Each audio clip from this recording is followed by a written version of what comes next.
ओम शांति।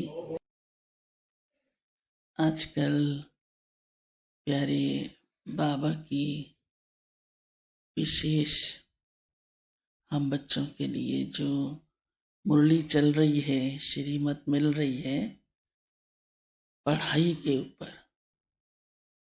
रोज देखो बाबा हमें पढ़ाई का महत्व सुनाते हैं, क्योंकि इस समय ही हम इस पढ़ाई से ही अपना भविष्य ऊंचा बनाते हैं।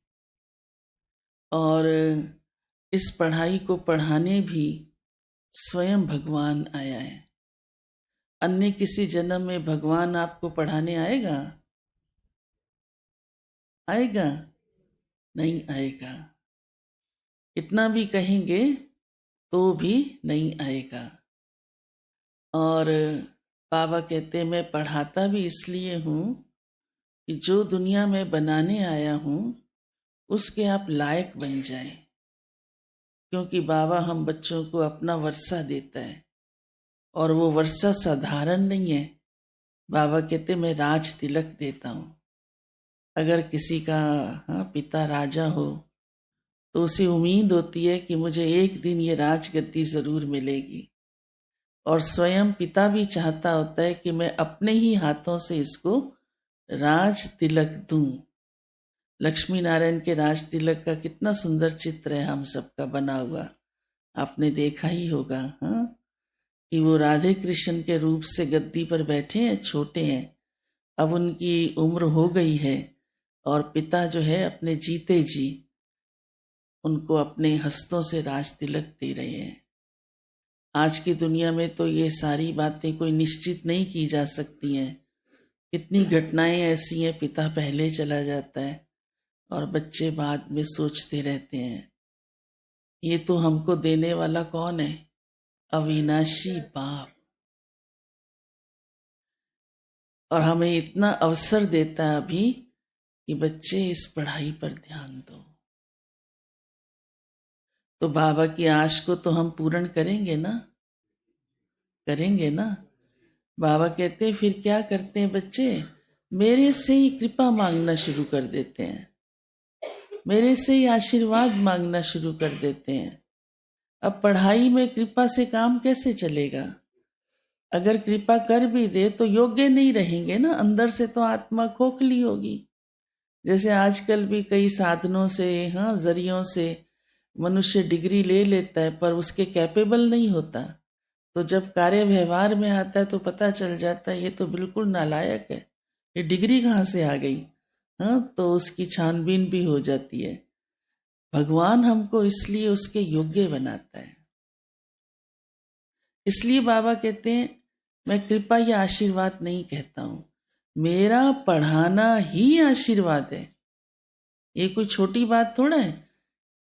अभी कोई बात कोई सिखला देता है और अच्छी हो जाती है आपके जीवन में, तो क्या कहा जाता है? आपके आशीर्वाद से हुआ, आपकी कृपा से ये हुआ। कोई उसने ऐसे ही सिर्फ कृपा तत्वम नहीं कह दिया, ऐसे ही नहीं कुछ कह दिया।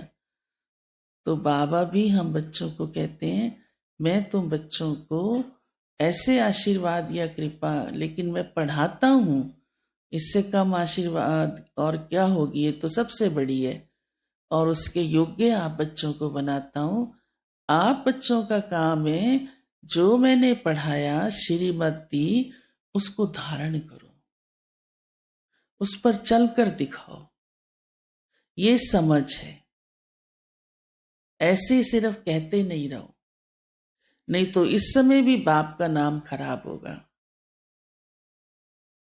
फिर बार बार बाबा हमें एक अभ्यास कहता है, कौन सा? अशरीरी बनो, देही अभिमानी बनो, क्योंकि यही नींव है, जड़ है। अगर नींव ही ठीक नहीं तो बाकी बातें ठीक कहां से होंगी? ये पुरुषार्थ ही नहीं, दे अभिमान बार बार आता है तो कैसे धारणा होगी? मैं आत्मा हूं, बाबा कहते बार बार ये पक्का करो। और इसी से ही बाबा कहते हैं जैसे कोई को भी देखते हो तो दृष्टि फिर आत्मा की जाएगी ना सहज, क्योंकि स्वयं आत्मा को समझा है तो दूसरे को भी आत्मिक दृष्टि से, भाई की दृष्टि से देखना है। और आज बाबा ने विशेष शिव जयंती को याद करते हुए कहा है कि खूब धूमधाम से मनानी है। और लाइटनिंग की भी बात बाबा ने कही है कि दिवाली पर करनी चाहिए या शिव जयंती पर करनी चाहिए। अच्छा, वाह, दिवाली पे सारी दुनिया करती है परंतु उसका अर्थ नहीं जानती। लेकिन दिवाली आएगी कैसे? जब शिव जयंती आएगी। बाबा ही तो ऐसी दुनिया लाता है जहाँ रोशनी रोशनी होगी। हाँ, रोज ही दीपक जगते रहेंगे। हमारा असली दीपक जगाता है पहले तो। इसलिए शिव जयंती को धूमधाम से मनाना है। तो आप सभी को अपने घरों पे उस दिन लाइट करनी है। हाँ? ऐसे ही आप लाइट करेंगे 2 दिन 1 दिन पहले ही, तो जरूर है सभी का ध्यान जाएगा कुछ तो इनके घर में है आज। और कुछ तो वो छोटी बात नहीं है, बहुत बड़ी बात है कि आप शिव बाबा का जन्मदिन मना रहे हो। बड़ी बात है ना।